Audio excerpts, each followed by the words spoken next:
The end of the early Minoan IIB period on Crete is marked by destruction of various settlements.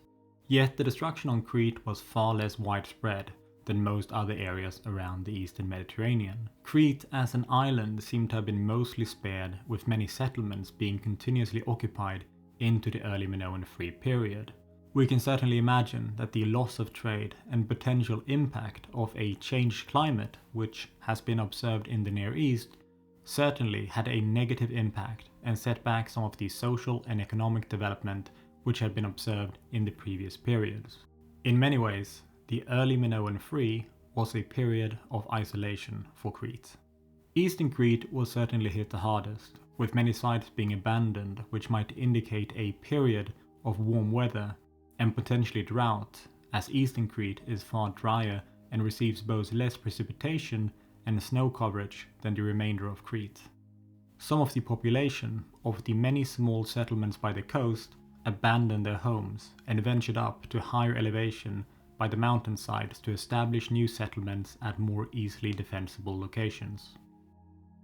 Items and deposits from the early Minoan III period are very rare, and some debate have been had regarding whether the period was a distinct period at all, and if it truly should be separated from the later Middle Minoan IIA period.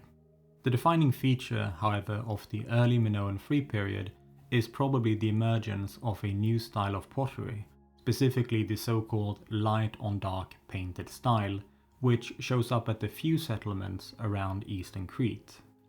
Vasiliki, which was destroyed by the end of the early Minoan IIB period, was partially rebuilt, and instead of producing the mottled Vasiliki style, we're now producing this style of painted wares, the light on dark style.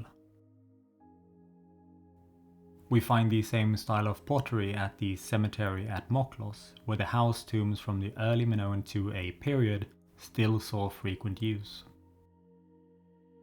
From the archaeological evidence, it is clear that central Crete was far less impacted by the destruction at the end of the early Minoan IIB period, and around the early Minoan III period, some areas even seemed to prosper.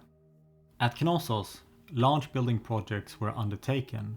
Some larger structures were constructed, along with the extensive terracing for creating flat surfaces for the construction of new buildings. It is quite difficult to get an understanding of many of these early constructions, as they are buried beneath the later palace, and in an effort to spare the remains of the palace, only small soundings, basically excavations at a small test area, into the earlier layers have been made. We know that much of the hill was completely leveled and terraced around an area about the same size as the later palace, an immense undertaking which would have required both time and manpower. Whatever was constructed atop of this new platform, we can really only get a small glimpse into, as it was all supplanted by the later palace. The early Minoan III wall, which was constructed to help terrace the area, can still be found around the northwestern part of the palace, basically constructed below the walls of the west wing. Here, when looking south from the later theatral area in the northwest, we can see the remains of the early Minoan III wall at a height of around 2 meters. Then by the west court, when looking down one of the many couloirs which are assumed to have functioned as either grain storage, garbage bins, or even tree pots, which were constructed during the first palace period around the Middle Minoan IIB, we find the remains of a house from the pre-palatial period, before the construction of the palace. Knossos truly seemed to prosper during the late pre-palatial period, and was by no means an exception around north-central Crete. Just south of Knossos, near the town of Archanes, the slopes of the nearby hilltop had, during the early Minoan II period, become the home of 2 Ptolos tombs. The hill's name of Phourni is the etymological origin of the English word furnace, a name which probably originated from the fact that the shape and form of the Ptolos tomb do look like furnaces. Tomb E was constructed during the early Minoan II period, along with Tomb C. These tombs were modest in size but indicates a close connection with southern Crete and the Mesera region where the tallest tomb originated from. There's a lot of similarities between the finds from the Mesera region and the tombs at Archanes. There's a close connection with the Cyclades due to the existence of Cycladic figurines. There's also the extensive production of seals and the use of larnaces for burials. Now, using larnaces, a type of sarcophagi for burials, truly starts during the early Minoan II period and will continue into the later periods. By the next period, the early Minoan III period, the cemetery at Archanes would develop rapidly and start to incorporate a wide variety of tombs. A large house tomb featuring various rooms for both burials and the storage of bones, so-called ossuaries, were erected west of Tomb C, and the earliest known tomb, Tomb E, seemed to have gone out of use by this period. Tomb C would be found undisturbed, which is quite rare for pre-palatial tombs. A total of 11 larnaces were found inside the chamber, with most containing only one individual, but there were also quite a few burials which lacked any form of burial container and were basically just deposited on the floor. At the center of the tomb was a pithoi with 2 buried bodies inside, which deviates from other burials given the circular form of the burial vessel. Burials in pithoi, these circular vessels used for storage, will become more and more common as we enter later periods, but during the pre-palatial, this style of burial was quite uncommon. Many of the burials were also exhumed, so dug up and collected, and after a certain time had elapsed, deposited in one of the many ossuaries which can be found located around the cemetery. Like for example at the nearby rectangular ossuary located just northwest of Tomb C, which was used to deposit the remains of burials. Now, a common type of secondary burial was the reburial of the skull of the deceased in a vessel such as a pithoi or a large jar. This might give us an insight into the Minoan view of the afterlife. The fact that only the skull was deposited in the ossuary might indicate that the skull was viewed as the vessel of the soul, containing both the spirit and the consciousness of the individual. Compare this with the Egyptian burials of mummies where the heart was considered to contain the soul and treated with exceptional reverence and ceremonial significance, while the brain was just removed through the nose and disposed of, considered non-essential for the individual's journey into the afterlife.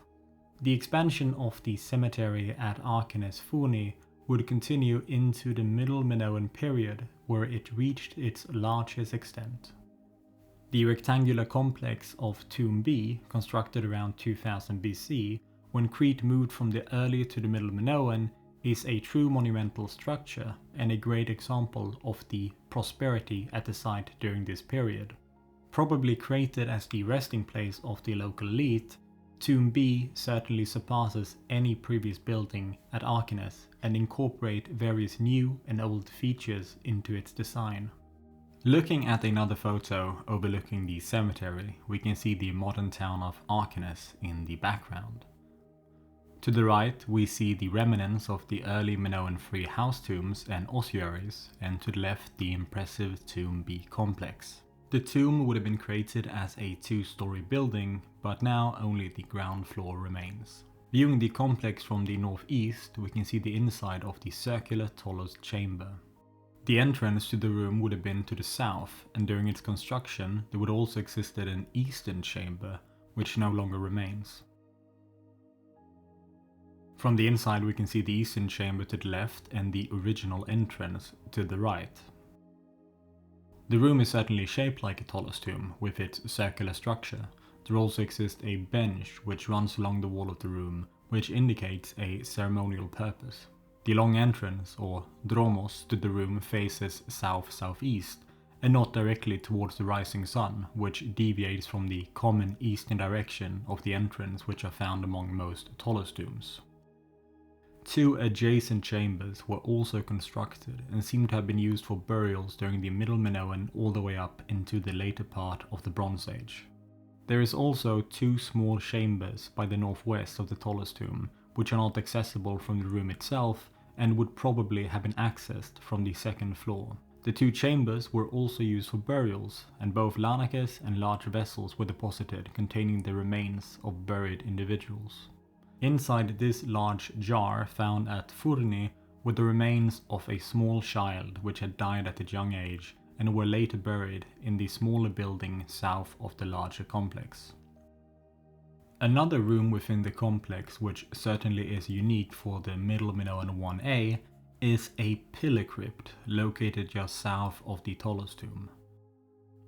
The walls of the room would once have been covered in plaster and decorated with various frescoes. In comparison to other rooms, its construction is far more complex, and must have been a truly important area. As the palaces are constructed in the subsequent period during the Middle Minoan 1B, the pillar crypt will become a common feature of Minoan architecture, connected with cult practices. But the pillar crypt at Archanes from the Middle Minoan 1A is the earliest example of this building type. The necropolis at Archanes Phourni is believed to have been an area of intense competition between various powerful families, who constructed the complexes as a grand display of wealth and opulence. Some of the deposited grave goods originated beyond Crete, especially Cycladic wares and figurines, which were very common, but also items from outside the Aegean. Some figurines were shaped with oriental motifs, imported from either Egypt or the Levant, especially hippopotamus ivory was a sought-after material, and some tombs had bronze daggers with imported ivory handles, deposited with the body of the deceased. A sistrum was also found by a child burial just outside Tomb C. The sistrum became quite a common instrument around the time of the first palaces on Crete, but the instrument itself originates from Egypt. It probably served a function during ceremonial rituals or religious processions, and we can see it used in the decoration of the so-called harvester's vase, which depicts a man chanting and playing the instrument during harvest. The vase itself is from the late Minoan period, from the Mesera Valley, about 600 years after the first example of the sistrum can be found in Crete, yet we could imagine that the vase still depicts the ceremonial function of the instrument itself. If the early Minoan Free period was defined by re-emergence from destruction and decay, the Middle Minoan period is a time of innovation and productivity. While the early Minoan Free period lacked widespread trade and commerce, the Middle Minoan 1A was the start of significant contact with the whole of the Eastern Mediterranean. Society notably advances at a few key sites, which creates the requisite social, economic, political, and administrative development to start the formation of the palaces. Eastern Crete, which had suffered immensely during the early Minoan Free, now saw re-inhabitation and construction at various sites. Photia in Eastern Crete, which during the early stages of the Bronze Age had been a small settlement closely connected to the Cyclades, was once again occupied, but this time by people who lacked any deeper ethnical connection to the Cyclades. The rectangular structure, along with the outer wall, was all constructed during the Middle Minoan 1A period. The building itself contains a multitude of small rooms, along with a central courtyard, which was reached by a narrow passage from the west. It has generally been thought that the settlement would have housed a group of close families that constituted a form of clan, which would have benefited from the re-emerging trade during the Middle Minoan 1A. We see examples of the typical light-on-dark wares which emerged during the early Minoan Free period, and it seems as if the inhabitants of Photia excelled in the production of tools, especially the abundance of obsidian tools seemed to indicate that the settlement maintained good connections with the Cyclades, acquiring both copper and obsidian. The settlement was ultimately abandoned during the same period as it was created, the Middle Minoan 1A, but it seems as if the settlement didn't come to an end due to conflict, instead it was just abandoned. Nevertheless, Photia would see reoccurring activity throughout the Middle Minoan, and it is quite possible that there existed a nearby settlement which is yet to be found, which made use of the abandoned structures during the later periods. There is quite a variety of different settlements which were either abandoned or destroyed during the early Minoan Free period, but were once again resettled under the Middle Minoan. Chamaizi is another settlement which shares multiple similarities with Photia, both located in the same geographical area of eastern Crete, not far away from the modern town of Photia. While Photia was located by the beach, Chamaizi was positioned on top of a hill at an altitude of nearly 500 meters above sea level, a perfectly defensible position overlooking the Bay of Photia.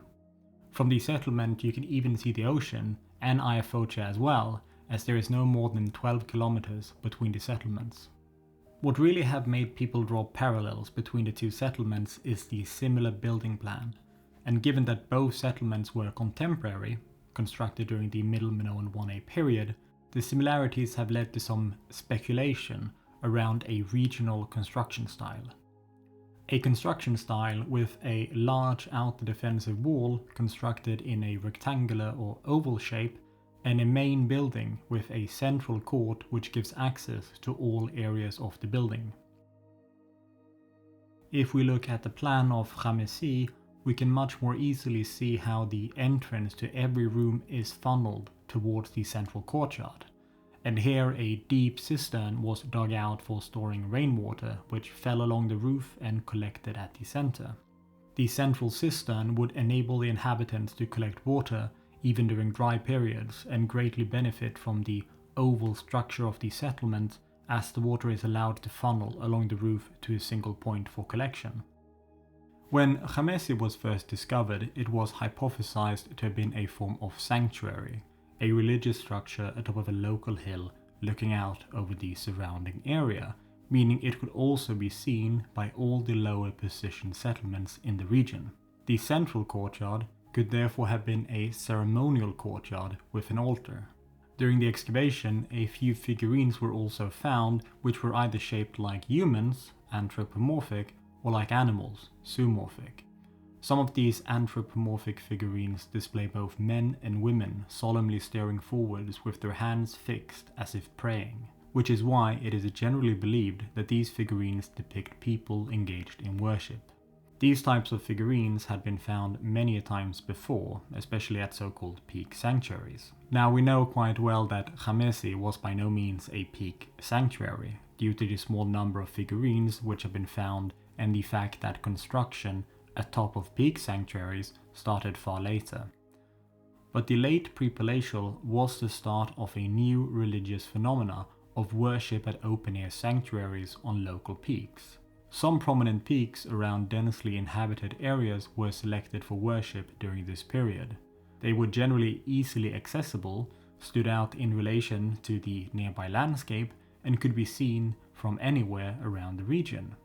Mount Jouktas is a perfect example of a typical peak sanctuary. It is a large, prominent feature in the local landscape around central Crete, impossible to miss, located isolated from any other large mountains, and it can be seen throughout all of central Crete. The location of the peak sanctuary itself was not necessarily positioned at the highest point of the mountain, but instead the focus was the visibility of the sanctuary, that it could both be seen and see the local region. We can see this with Mount Jouktas. Standing at the cemetery at Archanes Phourni, Mount Jouktas basically towers over the nearby area. Even when walking around the Etruria mountains in the further south of Crete, Mount Jouktas can still be seen clearly.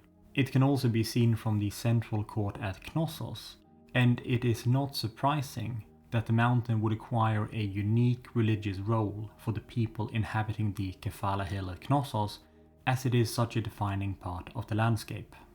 And from the evidence collected at the peak sanctuary, there would have been a blazing bonfire, which would have been an impressive sight as the fire lit up the night sky.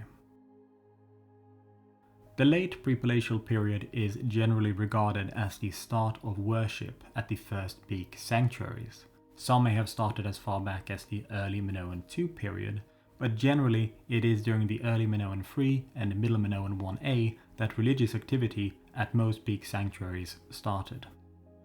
At the beginning, worship was performed at open areas with small altars or shrines where ceremonial activities could be performed. The construction of larger buildings at these sanctuaries started around the proto-palatial period, when we see the rise of the first palaces, which means that the initial religious activity at the peak sanctuaries would have been performed in the open air. The exact origin of peak sanctuaries have been heavily debated. Before evidence emerged that these sanctuaries originated during the pre-palatial period, many saw their emergence as a power tool established by a new group of Cretan elite and connected the emergence of the peak sanctuary to the construction of the first palaces. As we are now aware that these sanctuaries predate the palaces, it is generally believed that these sanctuaries came about through more natural processes. It is quite probable that individuals such as shepherds and farmers who inhabited more rural parts of pre-palatial Crete established the first peak sanctuaries by impressive features around the local landscape. Others have connected the emergence of the peak sanctuary to the hardship experienced during the end of the early Minoan IIB period. Hard times would immobilize people to gather atop of nearby peaks, as peaks has historically been viewed as the home of the gods in both Greek and some Eastern mythology, and engaged in rituals with the intention of appeasing the gods and bring about better times. Peak sanctuaries are far more numerous around Eastern Crete and nearly absent in Western Crete, a discrepancy which had led many to connect the activity at these sanctuaries with drought, as Eastern Crete receives far less precipitation than Western Crete. The prayers at these sanctuaries may have been a collective appeal to the gods for rain. We know from Greek mythology that the gods resided atop of Mount Olympus, and from some Minoan glyptic we find that the Minoans seem to have a similar view.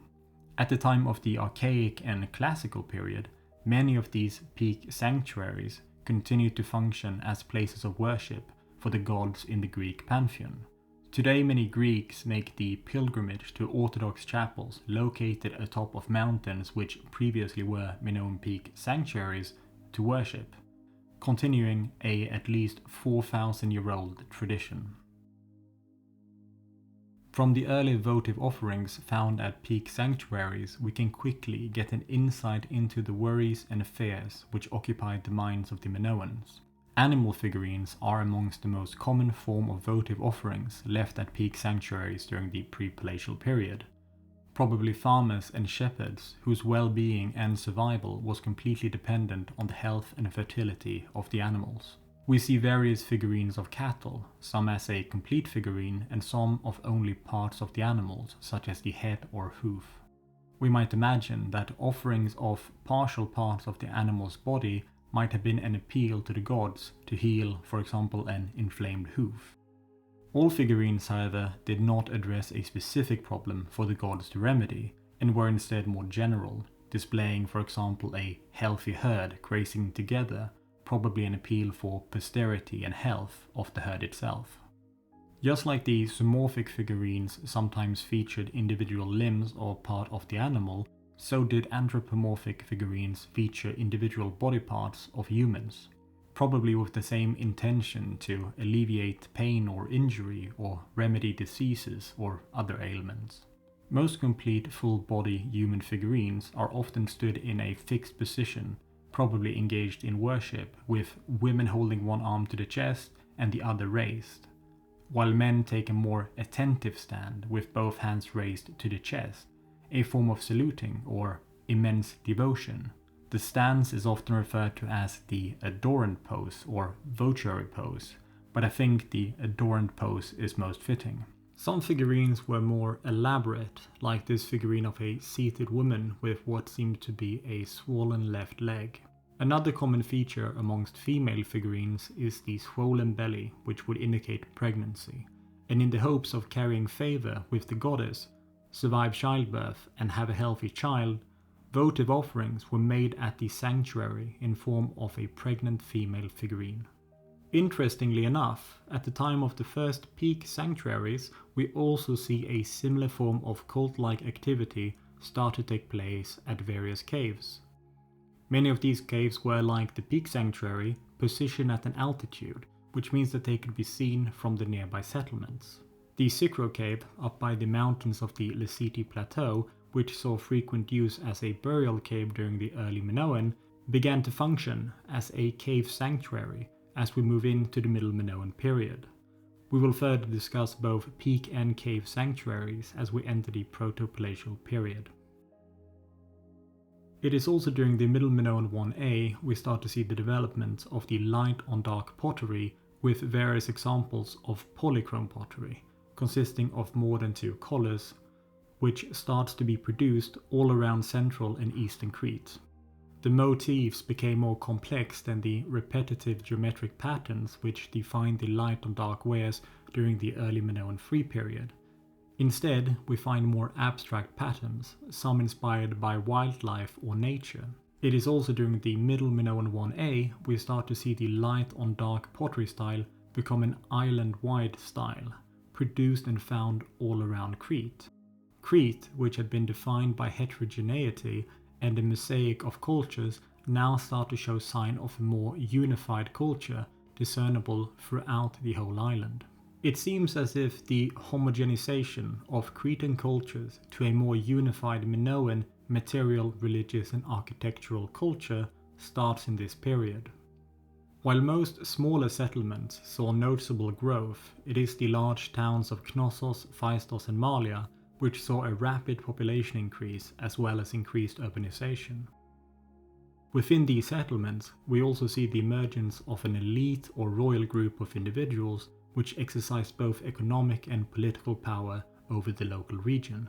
Before the construction of the palaces, we see the indication of an emergence of such a group chiefly in the monumental architecture, especially funerary architecture and the exotic goods which are deposited within.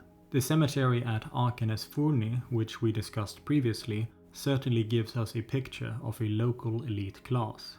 Especially the shift from collective to individual burials give us an indication of this development. Just reviewing the Lanakes at Tomb C, we find that nearly all the vessels only contain the remain of one individual, which is a far shift from the collective burials in Ptolemy's tombs we find during previous periods. The ostentatious 2-story funerary complex of Tomb B certainly indicates the existence of a new form of funerary display, indicative of a society stratified to a degree not seen before. Tomb B at Archanes Phourni is far from the only example of monumental funerary architecture which can be dated to the late pre-palatial period, and we can find another great example at Malia. Just north of the Leceti mountains, the large peaks bring both meltwater and rain down its slope to the sea through some of the many gorges which contribute to the fertility of the area. When trade slowed down during the early Minoan Free period, the settlement at Malia was less impacted and prospered, probably due to the natural irrigation from higher elevation, resulting in good yields even during periods of less rainfall. We know that the area around Malia saw inhabitation during the early pre-palatial period, with some small indication of inhabitation from the early Minoan II period. But it is certainly the late pre-palatial period when we see a true population boom.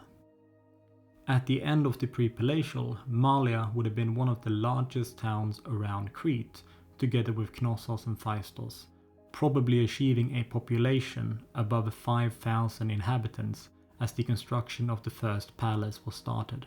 It can be somewhat difficult to get an insight into the pre-palatial town of Malia, as the complete site is not excavated. Instead, partially disconnected areas, so-called quartiers, by the French archaeologists who excavated the site, basically translating to the English districts or quarters, which can create a certain difficulty in establishing a common chronology, as you have to piece evidence together and compare between various sites. If you look at the plan over the area, you will see the scattered excavations dispersed around the palace. Much of the pre-palatial architecture is hidden underneath the later palace, and there is still much to be uncovered hidden beneath the ground. The defining excavation of the pre-palatial period at Malia is not found by the later palace, but to the north, a stone throw away from the coast. Chryssolakkos, literally gold pit, is a piece of monumental funerary architecture which is unparalleled on Crete during the pre-palatial. In its current form, it dates to the Middle Minoan I period, the same period as the construction of the large funerary complexes at Archanes Phourni.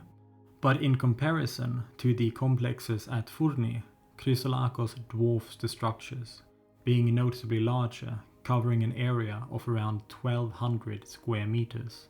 It is a house tomb, a necropolis of sorts, with 40 rectangular burial chambers. A very unique feature of the house tomb at Chryssolakkos is the example of ashlar masonry, dressed rectangular limestones. This is the first known example of ashlar masonry, which will later come to dominate palace architecture as we enter the palace periods. It is apparent that these structures was not constructed by a single household, but by either a royal or elite group with sufficient social, political and economic power to pool both resources and manpower. We can also imagine that the same group of individuals which created the first examples of monumental funerary architecture also created the first palaces.